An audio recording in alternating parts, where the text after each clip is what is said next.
So welcome to Chris Garcia, the Conservative American. And once again, it's the best day of the week for me. Teen Challenge, Miracle Mondays. Just move the camera. Our executive producer is getting us in the shot. Is that good? I know we're both big over here. Yeah. Larger than life. Huh? Robert, my friend from Teen Challenge, the director over there. What is going on, my friend? It's been a busy day for me, busy weekend. I see. Yeah, but it's good. God's good. I'm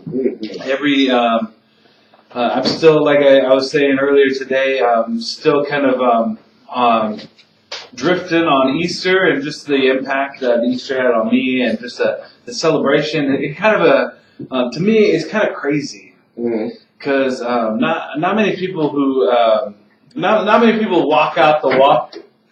But a lot of people around the board will go to church on Easter and bring it back. I feel like they kind of dial it back and they recognize Jesus. They go to church and worship Him, and then it just kind of it brings me to, like, I'm in awe that people, although know God, usually the majority of the week, if not the year, don't live it. It kind of brings me. I'm just on the way in today. I was. It kind of got me. It's like how a lot of Christians today just are ignorant of the Bible. Yes. And I'm just one of the things that I got from Easter was you can't have the victory of Easter without the pain of the cross.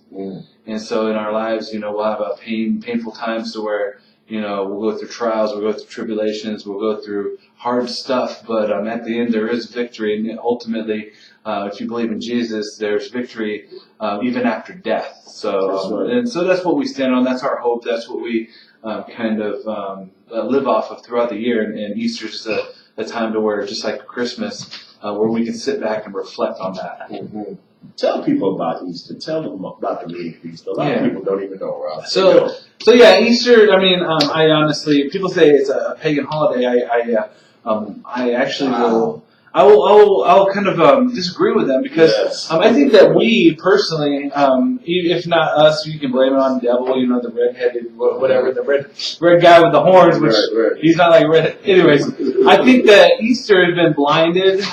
Scripture tells us that the gospel has been veiled or blinded by Satan, by Satan, the devil, whatever you want to call it, evil one. That he's blinded the eyes of the gospel of people. So I think that Easter has been, they talk about the Easter, the bunny and the eggs and all that stuff. But the true meaning across the board in any religion, if you want to say, or any culture, they represent Jesus rising from the dead. And so the last Friday was called Good Friday, which was actually probably the worst Friday Jesus ever had, because that's when Jesus was nailed to a cross and He died on a cross, and they buried Him. And then the third day, 3 days later, which is what we represent as Easter Sunday, is when we represent that Jesus rose from the dead, conquering sin, Satan, and death, that He took the keys of hell away, and that He took the sting of death, what death will bring, away from us. And so now we have hope, we have victory in Him, and because of the work that He did on the cross, Romans 10:9 says all we have to do is confess with our mouths and believe that He was raised again. That we will have everlasting life. And so that's what we represent. That's what Easter is all about, is the victory that Jesus did when He rose again. That's right. Yeah. Wow. Unbelievable. I always, myself personally, and I love Christmas, but I've always found Easter in my own personal life, it meant more to me than Christmas did. It did, man, when I was coming up when I was a kid, because my parents made me understand, hey, man, He died on the cross for me, for my sins, so that I could go to heaven and be with the Father. So His resurrection to me always meant more than Christmas. And I think it's funny how they have an Easter bunny that hides eggs. And you know what I think that means? Don't wait on my Easter egg on top of that. Do you know what I think that means, though?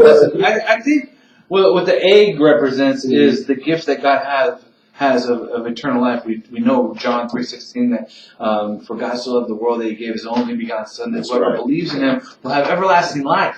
And the gift of that, I believe, is the Easter egg. And the bunny, I think, is the devil. And the devil is trying to hide and mask what the true meaning of Easter is. He's trying to hide that gift away from people to where some people, you ever have an Easter egg hunt and some of the eggs no one found and they start sneaking later? Well, I think that Satan or the devil is trying to hide the gift of God through the illusion of the Easter bunny, Cadbury eggs, and the Easter egg hunt and all that stuff. And I don't know, that's just what I think, I guess. But kind of give you a new light, because all it is, Santa Claus with although Saint Nick and was a believer and all that stuff. But I think Santa Claus now that we see it today with the jolly fat man that comes down the chimney and gives gifts is just a distraction from what the true meaning is. And so the same thing with the Easter Bunny. I think that the Easter Bunny is a distraction of what the true meaning of Easter is, which is called Resurrection Sunday. So I think the more that we take away from the true meaning or distract what the true meaning is, the more that people will get led astray and fall into the trap or the deception that Satan puts out there. Wow, that's deep. Yeah, it is deep. I still like it. Yeah.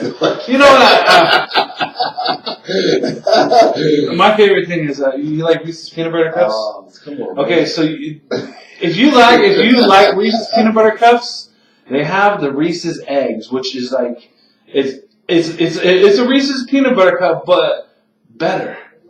It's got more peanut butter and it doesn't have the edges, and it's just somehow the egg is better than the cup, and it only comes out once a year. I can't get enough of them. That's the real sin. Yeah, I still, God's still working on me. No. What's going on with Teen Challenge, man? This car show is coming up very fast. Everybody, please show up. Yeah, this Sunday we're getting everything finalized, all the food, the concessions, and everything. It's just it's coming together. It is our second annual, which is definitely if something doesn't get better with time, it's definitely going to be a lot better than last year's. Last year was our first annual where we're pioneering this event where we did it at the hottest time of the year and kind of had the learning curve, but we learned from that, so we're having it earlier in the year. We're expecting beautiful weather. We're expecting beautiful cars, probably double the amount that we had last year. We beefed up our kids zone to where it's going to be crazy. I mean, there's going to be a petting zoo here. There's going to be pony rides. There's going to be bounce houses, not all in the same place. No. Right. A camel bouncing around. No. Then we're going to have face painting. It's going to be a good event that's viewed and it's going to be for the family. So if you like cars, if you have a husband or wife that likes cars, if you have kids who like petting zoos, or you like cars and you want to get your kids distracted, bring everyone down. It's also the main reason is it's a fundraiser for Teen Challenge. So we will have raffle tickets. A lot of the concessions we will get a part of. There's going to be some food. There's going to be some drinks for purchase. And like I said, the raffle tickets probably where we're going to get most of our money from. Our host is going to be Barry McGuire from McGuire Inc. He's also one of the hosts of a Crazy Car, which is one of the shows. And he's also the CEO of McGuire Car Products. That he's a car enthusiast. He's going to bring a couple of his cars from his personal collection as well. And there's going to be from the auto collection down at the link.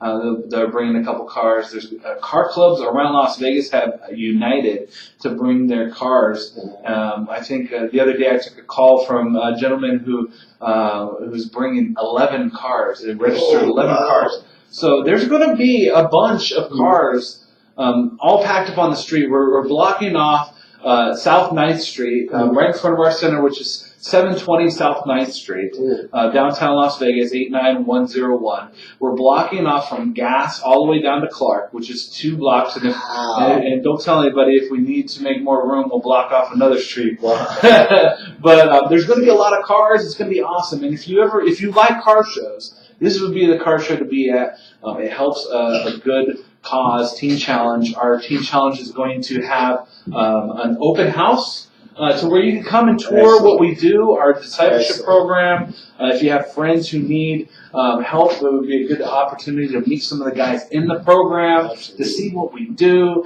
It's going to be an awesome, awesome event. I'm on fire for it. I can't wait, man. I am so excited. I'm definitely going to be there. Yeah, well, you're going to be part of it no matter what. I think the Petties is going to be right in front of the station here. I'm just kidding. I don't know. But yeah, it's going to be good. It's from 2 to 6 next Sunday, the 23rd. So if you go to church, you can come right after church. You can get a bite to eat, or if you don't go to church, you can sleep in a little bit. Tell us about the food. You know what? That is a secret right now. If you want to see the food that will be coming, you just gotta have to show up. There's some things are best kept unsaid, so just show up. I told you the major hitters that are gonna be there. The food. I mean, it's gonna be awesome. Tell us about the food. I can't disclose what we're gonna have. I just know. I know we're gonna have like a barbecue. We're gonna have some hot dogs. We're gonna have some hamburgers.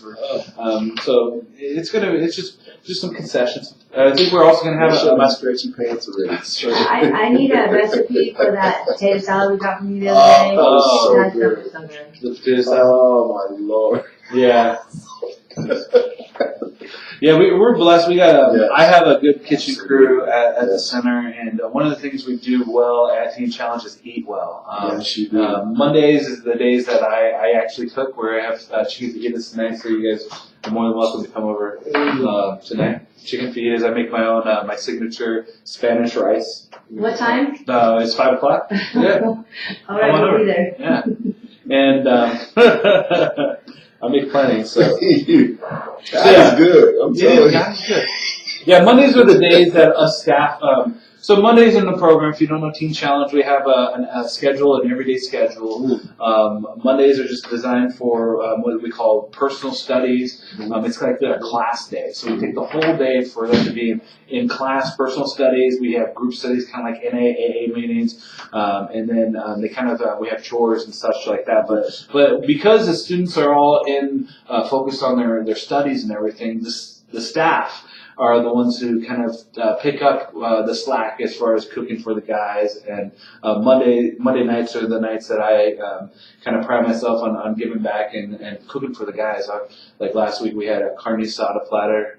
We had roast beef the week before. So every Monday we should come over But I want to ask you a question. It's something that's on my mind. You guys, the job, Listen America, that they do for a Teen Challenge here in the city of Las Vegas, and of course it's nationwide Teen Challenge. But the job that I see them do at this center over here off of 9th Street is incredible. If you're a young man and you need help, please get in contact with Teen Challenge. What if you are a young lady?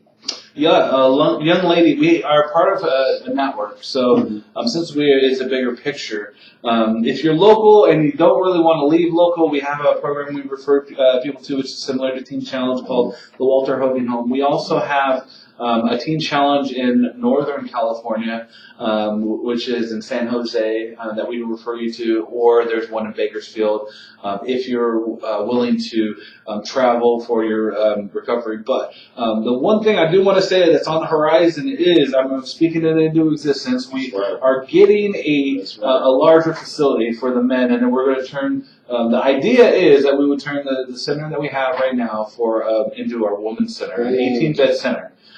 So if you have property, donate the property. What I've been driving down in and out of Las Vegas here downtown, and I'm seeing all these motel rooms or motels that are all run down. And if someone owns one of those old run down motels, I would love to take that from you and turn that into a recovery program like no other that will be able to house about 40 to 80 people, 40 to 80 men to get them to recovery from their addiction, to get them if that begins to happen for you and God starts to move, please get my wife involved. That has been a dream of my wife since I have known her, is that she wants to get into non-for-profit. She wants to help, and veterans are really big for her. That's something that she's been wanting to do, but I could see her just helping women, that they come into that center. My wife is a blessing, and she's had struggles in her life when she was young, totally turned her life around. And now, of course, she's doing very good, got her own business, but just that story. Yeah, our relationship ain't going nowhere, so we'll be around. You guys are going to be part of our future. Absolutely. I can just see her blessing a lot of women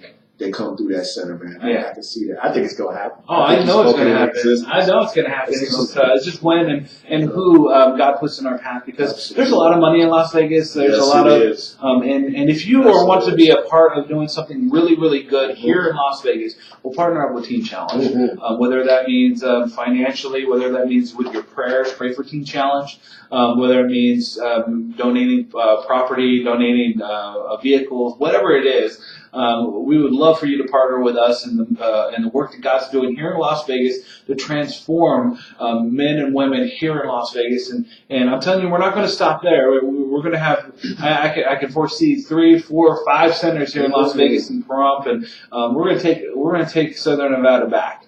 I'm telling you, we're known for Sin City. I said earlier today that I really think that there's going to be a revival up in this city, that people are going to come together, and it's not even it doesn't necessarily have to start off being all about Jesus. It's just people partnering together to share hope, to share love, and to work together. So if you want to do that, Teen Challenge is a great place. We're doing some great things. It's a discipleship program. It's a program that ministers to people who are drug addicted or addicted to alcohol, other life-controlling issues. We're a year-long program where they can live in. We're privately funded because whenever the government gets involved, they want to kind of restrict the amount of diseases that we can speak. So we don't want to mess with any of that.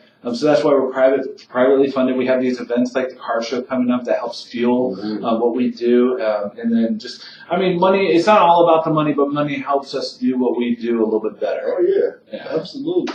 I call him Pastor Bob. Since he always blesses me on Mondays with a few scriptures from the Bible. Rob, would you do that for us, please? Yeah. One of the things that I was, this last week, it was, have you ever heard of the faith of a mustard seed? Yes. There's a couple stories in the Bible talking about the kingdom of heaven is like a mustard seed, where it's the smallest of all seeds, but it grows into the biggest of all trees. Another place it talks about the mustard seed. It talks about if anyone has faith the size of a mustard seed, that he can move mountains. And just coming off of Easter, I'm just going to piggyback on what God's been speaking to me during this last week.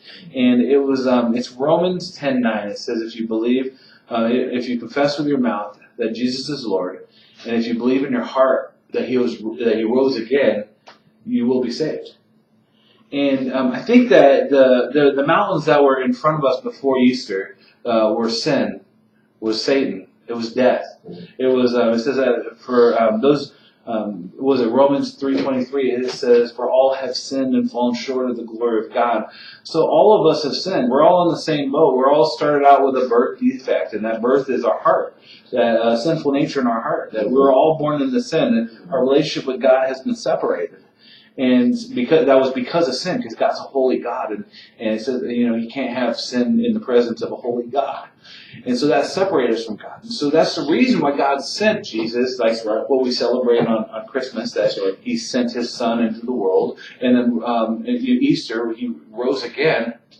And I'm telling you that when it talks about if you confess with your mouth that Jesus is Lord and believe in your heart, that was just all you need to do is believe that He rose again. You will be saved. And those mountains of sin, Satan, and death are moved by that little ounce of faith in Jesus and just the work that He did on the cross. I say that God did the heavy lifting. All we got to do is believe. Lecrae says it funny. He's a Christian hip hop artist. He says we believe in the fool's faith because kids can grasp it. And it's talking about like it's not rocket science that we hear it as a kid. He's got the whole world in his hands. We hear Jesus loves me, this I know, for the Bible tells me so. Like as a kid, like you grasp the concepts of Christianity, of Jesus, and God loving you. It's just when we grow up, I think we grow up too smarter for our own good. So we kind of we drift away from it. A couple other scriptures that are very encouraging that I will never drift away from is 2 Corinthians 5:17. It says, "Therefore, if anyone's in Christ, he's a new creation. The old is gone, the new is come." If you're struggling with drug addiction, AA and NA, they say they open up every time you start to speak. It's like, "Hey, I'm Bob. I'm an alcoholic." Right? We believe that your identity is one of the reasons why people use drugs. Is because I'm a lowlife, I'm a failure, and all that stuff. All those identities are what wrapped our thinking around. That's what caused us and fueled us to get drunk and not give a whatever. And your identity is more than that. God has for Jesus dying on a cross, He gave His life for you. He loves you so much. That you are not an alcoholic. And it says that if anyone's in Christ, he's a new creation. The old is gone, the new has come. You can be like me. I'm no longer I'm a meth addict. I used to be addicted to methamphetamine 10 years ago. I haven't used meth. I don't crave meth. I'm no longer a meth addict. If you call me a meth addict today, we'd probably be having words. I get offended. I'm not an addict anymore. God has set me free. God has redeemed me. So 2 Corinthians 5:17 is one that I land on. And if you do struggle with drugs and alcohol, one of the biggest things in the Bible, it talks about 1 Corinthians 15:33. It says, "Don't be misled. Bad company corrupts good character." Listen, you can want to do good, but if the people you're hanging around with are going to shape you. And I'm telling you, what is that saying? It says, eagles don't fly with turkeys or something like that. If you want to be an eagle, you soar with the eagles. You don't hang around with turkeys all day. In the AA, they have a saying. They say if you're in a barbershop long enough, you're going to get a haircut. And so you hang out with the people. We've all been to high school, or we've all seen, in high school there's all these cliques, right? And they all start looking like, they dress alike, they even crack the same jokes. Whoever you hang around with is going to shape who you are. They're going to have a huge influence on you. Absolutely. And those are just a little bit that I personally have gone with. You want me to keep going? I'll rattle off scriptures that, if you're in recovery, that Philippians 1:6 says this. It says, "He who began a good work in you is going to continue until the day of Christ Jesus." That it's not even you that does the work, that God does the work in you. Mm-hmm. And Philippians 4:13 says, "I can do all things through Christ who gives me strength." That God's the one who's going to give you strength. And a lot of people say, have you ever heard someone say, "God won't give me so much that I can handle," or "too much that I can't handle"? I beg to differ. I think God gives us so much that we can't do it on our own. That we have to seek Him.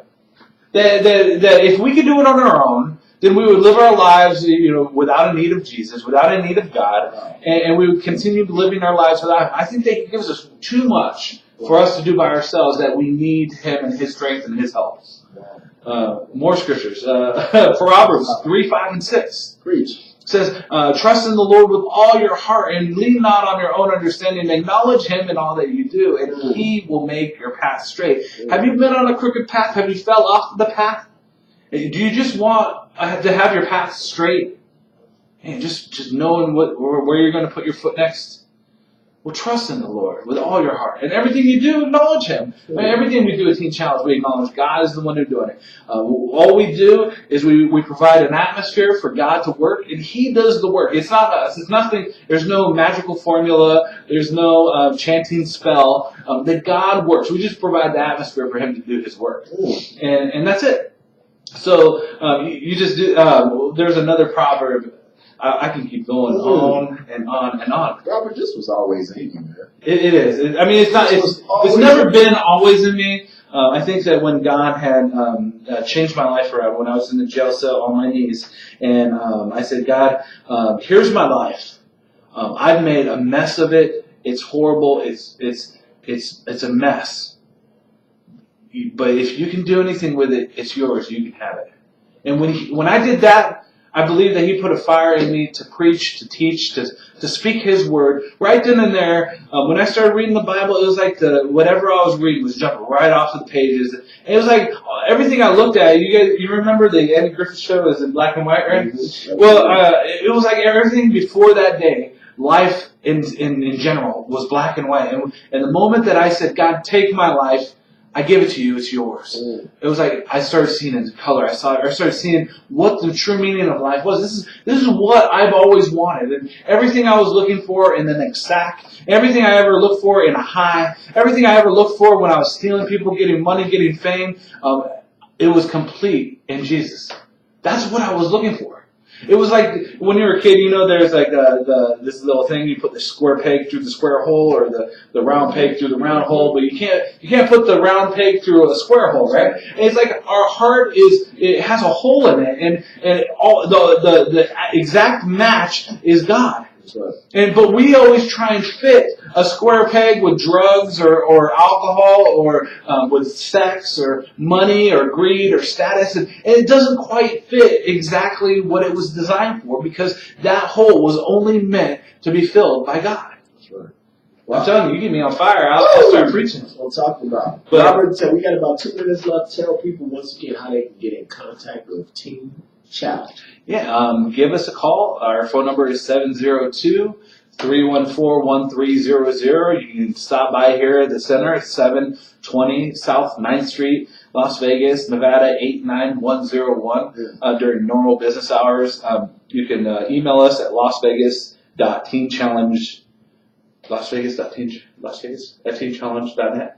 Yeah, Las Vegas at teenchallenge.net. There you go. Find us on teenchallenge.net. Click on our centers. If you have prayer requests, we'd love to hear from you. If you have comments, we'd love to hear from you. That's right. Hopefully, I have a vision one day we'll have a phone where people can actually call in when they're listening online. That's right. So we'd love to be interactive. We'd love to hear from you. We'd love to help you. If you have any friends, family that need hope, that they need help with their recovery, get them in contact with us. Share us. Don't help us be the best kept secret. Share us. We do everything we do. We kind of try and get the awareness about that there is a place. And let me tell you one last thing is the cost of Teen Challenge is zero. We ask for an application fee. We ask for monthly support, but we're what's called a crisis center. So if you are in crisis and in need, show up at our doorstep. We'll get you in the program. Let me tell you something. My business is 1 block from Teen Challenge. If I was a man out there and I was struggling, I would go knock on the door for absolutely nothing with the clothes on my back. And I'm telling you right now, by the time you finish that program, you're going to be a different person in Christ. That's what I would do. I'm telling you right now. If I was struggling the way I used to struggle and I knew there was a Teen Challenge down the block, I would say, Robert, help me. Because I'm going to tell you something. I see the work they do with these people, and they are transformed when they finish this program. Please help support Teen Challenge in Las Vegas. Let's give the address one more time. 720 South 9th Street is Las Vegas, Nevada, 89101. We're right here off of the corner of Gas and Charleston, or Charleston in between Maryland and Las Vegas Boulevard. Once again, if you're sitting on any property that you can donate, you've heard his vision. And it's going to happen with or without you. How good would you feel if you got on board? Because it's already been spoken. So God's already moving on that. Thank you so much for watching. Once again, my friend Robert, I call him Pastor Bob. You get filled when he leaves here on Monday. I'm ready for the week now. Thank you so much, Robert, for being my guest. I love this. This was his idea. Miracle Mondays. It's a miracle living. Every Monday we get to sit here in the United States of America and talk about what God has done for us. That is a miracle. Right? It is a miracle. That's a miracle. And of course, I always say my wife right there, that's my miracle.